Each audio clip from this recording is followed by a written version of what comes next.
Ensuite, après le sport, là il est 9h30, mon chéri se fait du riz.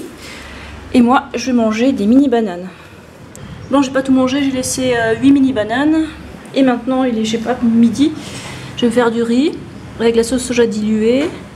Hop. Voilà. Oui, j'essayais pas de légumes. God pod.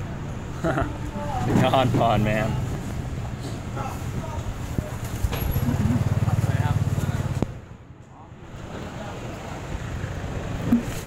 I might just get more.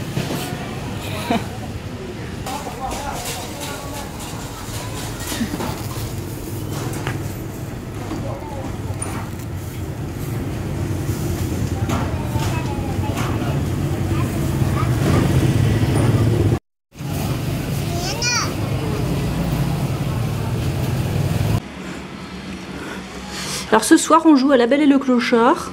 Hein, ça va être mignon. Oui. Hello. Hello. Allez, comme d'habitude, on va passer aux questions. Alors, question numéro 1. C'est quoi le sucre de canne? Est-ce que c'est du sucre blanc ou du sucre brun?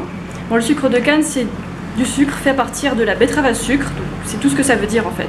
Regardez, c'est écrit sur le paquet, puis vous pourrez un peu mieux voir ce que c'est. Regardez bien les définitions. Puis bon, du vrai sucre, ça reste du vrai sucre, donc vous en faites pas. Bon, le sucre blanc, c'est le plus répandu. Dans les ingrédients, quand ils écrivent sucre, a priori, c'est du sucre blanc. Hein. Et le sucre brun, qu'est-ce que ça veut dire? Est-ce que c'est du sucre rapadura?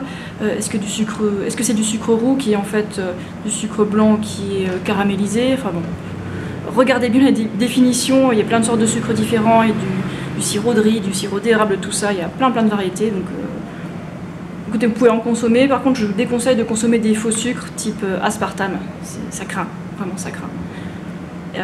Ensuite, question suivante. Que penses-tu de l'équitation? Pourquoi monter un cheval alors qu'on peut monter un vélo ou utiliser ses jambes? Pourquoi embêter un cheval alors qu'on a plein d'autres solutions pour se promener, faire du sport, se déplacer voilà. Et puis les chevaux, ils sont pas faits pour porter quelqu'un, ça leur fait un poids en plus sur leur dos. Et c'est de l'exploitation complètement inutile. On est en 2017, on n'est pas au Moyen-Âge, alors il serait temps de changer. Voilà, c'est ça mon avis. Et si jamais vous avez un cheval, vous pouvez toujours le promener à la longe, pas besoin de lui monter dessus. Hein. Vous pouvez toujours avoir une relation homme-humain. Sympa, sans monter sur le cheval quoi. Okay. Question suivante. C'est super compliqué de manger beaucoup de fruits dans le nord, comment faire? Bah c'est pas très compliqué de commander des bananes et des dattes, ouais. Ou de toutes sortes de fruits secs. Les bananes et les dattes c'est relativement abordable. On va dire pour le prix que c'est par rapport au nombre de calories que ça vous apporte pour vous nourrir.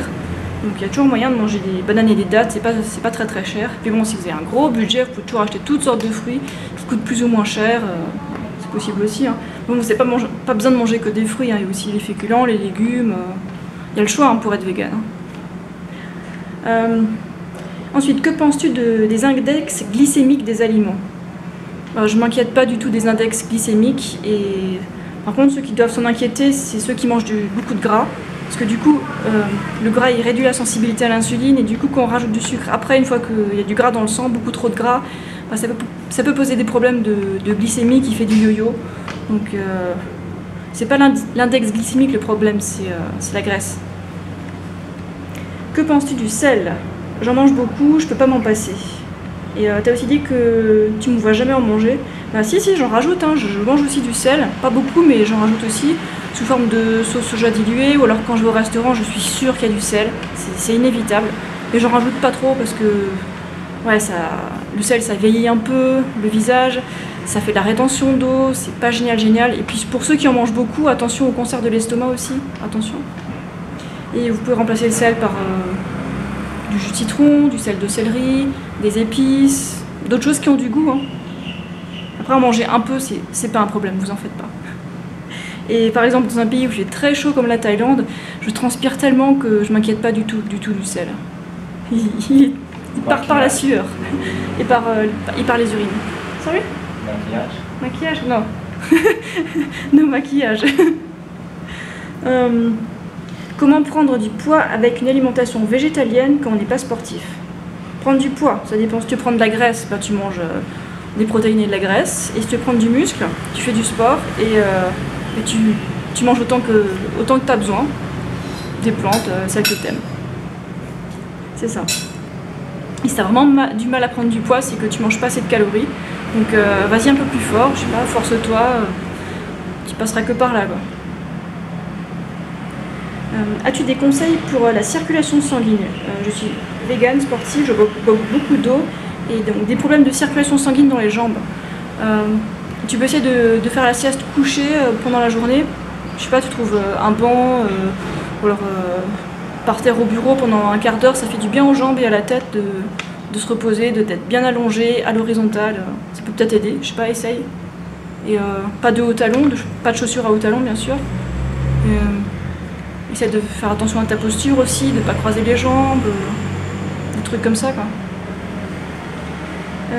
Ensuite, dernière question. Comment savoir si notre corps est acidifié ou alcalinisé? Avec le pH de l'urine, est-ce que c'est fiable? Non, c'est pas super fiable le pH de l'urine, hein. C'est pas génial.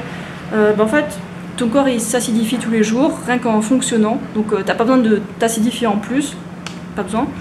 Et alors, mange des plantes, toutes sortes de plantes, celles que tu aimes, et puis c'est pas t'alcaliniser suffisamment par rapport à ce que tu as besoin.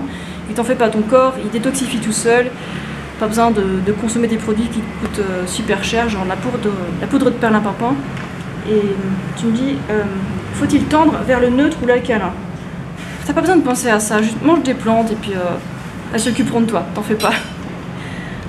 Ça devrait tendre vers le neutre si tu manges de manière correcte, si tu fais pas n'importe quoi dans ton mode de vie. Et après, c'est pas peine de viser le hyper alcalin en buvant des tonnes de jus vert, parce que quand on boit des trucs très concentrés, des légumes crus très concentrés, on peut aussi avoir des toxines en excès, des légumes, oui, parfaitement. Par exemple, si vous buvez du jus de chou, de crucifères, ça peut être... vous pouvez avoir beaucoup trop de toxines, donc mangez normalement des plantes, de préférence entières, juste des aliments normaux, du riz, des pâtes, des légumes, des légumineuses, des fruits, du jus de fruits, un peu de tofu si vous avez envie, un peu de junk food aussi si vous voulez. Pensez à boire aussi beaucoup d'eau pour éliminer les excès, puis voilà. C'est beaucoup plus simple que ce qu'on vous fait le croire, hein. Voilà. Bon, c'est tout pour la foire aux questions. On se retrouve demain. Allez, ciao!